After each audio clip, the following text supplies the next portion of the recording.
आज की वीडियो में हम देखेंगे क्या फाइनल ईयर के स्टूडेंट यूपीएससी सीएससी के लिए अप्लाई कर सकते हैं।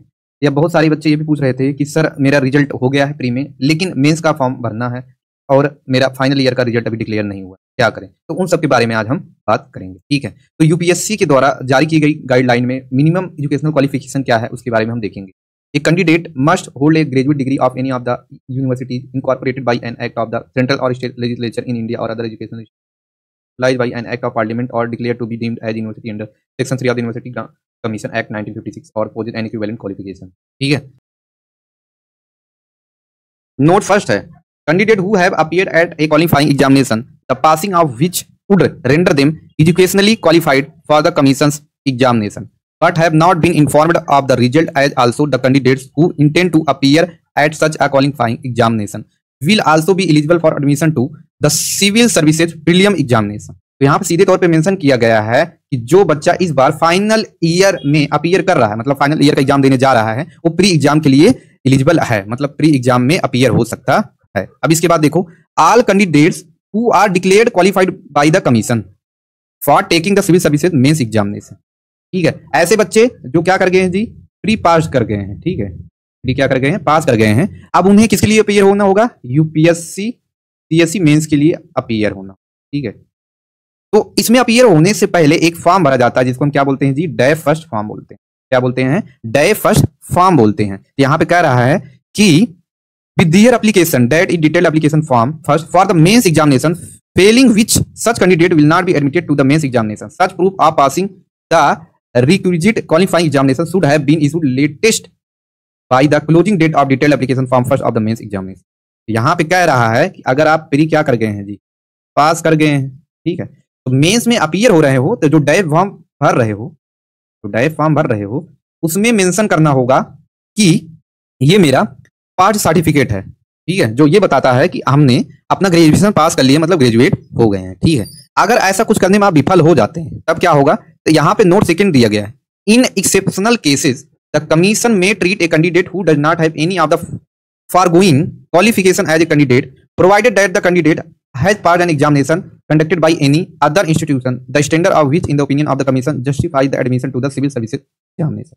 अब देखो जी, अगर आप कोई भी ऐसा डॉक्यूमेंट्स नहीं प्रोड्यूस कर पाए डेफ फर्स्ट में जो ये साबित करता है कि आप ग्रेजुएट हो चुके हैं, तो इस केस में क्या होगा, तो इस केस में जो कमीशन है वो कुछ अहम डिसीजन लेगा, ठीक। और डिसीजन क्या हो सकता है, तो डिसीजन ये हो सकता है कि भाई अगर आपका रिजल्ट डिक्लेयर हो गया है और डिग्री सर्टिफिकेट नहीं आई है, तो आप फाइनल ईयर का मार्कशीट, ठीक है, उसको प्रोड्यूस कर सकते हो। दूसरा, अब बात आती है फाइनल ईयर मार्कशीट कौन होनी चाहिए, तो फाइनल ईयर का जब रिजल्ट डिक्लेयर होता है, ठीक है, तो उसके साथ जो मार्कशीट प्रोड्यूस की जाती है, ठीक है, उसको अटैच कर सकते हो, समझ गए ना। तो ये चीजें हो गई। दूसरा क्या कर सकते हो, दूसरा प्रोविजनल सर्टिफिकेट कर सकते हो। क्या कर सकते हो, प्रोविजनल सर्टिफिकेट करके आप मेंस में अपीयर हो सकते हो। बट एक चीज ध्यान में रखना, जब आप इंटरव्यू देने जाओगे, इंटरव्यू के लिए अपीयर होगे, ठीक है, तो वहां पे आपको अपने डिग्री सर्टिफिकेट का हार्ड कॉपी लेके जाना होगा।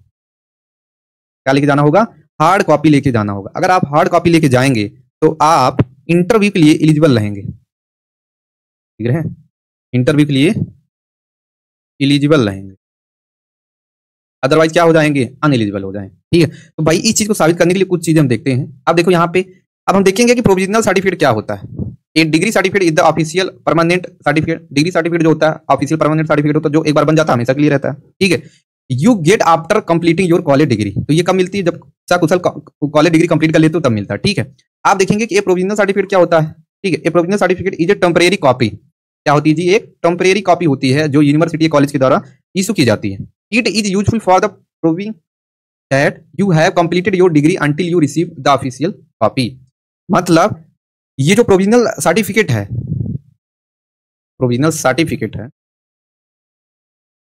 ये डिग्री की तरह काम करती है। कब तक, जब तक डिग्री सर्टिफिकेट प्रोड्यूस नहीं हो जाती, ठीक है। तो इस चीज को हम जानने के लिए हमने ढेर सारी वेबसाइट को सर्च किया, वहां से ढेर सारे कंक्लूजन निकले। उनमें से एक कंक्लूजन ये है जो मैं आपको बताना चाहता हूं। यहाँ पे मैंने पूछा था क्या मैं फाइनल ईयर में हूँ, यूपीएससी सीएससी के लिए अपीयर हो सकता था, यहाँ कुछ ऐसा आंसर आया था। yes you can apply for UPSC CSE exam when you will be in the final year of your graduation, but you need to produce your certificate before the CSE mains। ठीक है, तो भाई CSE mains के पहले first में आपको certificate produce करना होगा। वो सर्टिफिकेट क्या हो सकती है जी? फाइनल मार्कशीट हो सकती है, डिग्री सर्टिफिकेट हो सकती है, प्रोविजनल सर्टिफिकेट हो सकती है। ठीक है, in the case if you clear prelims exam the mains is mostly held in between of October, मतलब पहले अक्टूबर या सितंबर अक्टूबर में कुछ मेंस एग्जाम होता है। So you need to have your provisional certificate and final mark sheet of your graduation till that time, those are needed to be submitted before mains and they are also needed before personality test। देखो यहाँ पे दो चीजों के बारे में mention किया गया है, पहली है प्रोविजनल सर्टिफिकेट, दूसरी है फाइनल मार्क शीट। ठीक है, अगर प्रोविजनल सर्टिफिकेट और फाइनल मार्क शीट है तो आप मेंस के लिए अपीयर हो सकते हैं, बशर्ते इंटरव्यू में अपीयर होने के लिए डिग्री सर्टिफिकेट का होना जरूरी है। ठीक है, तो ये कुछ वैलिड इन्फॉर्मेशन थी जो कि हमने बता दी।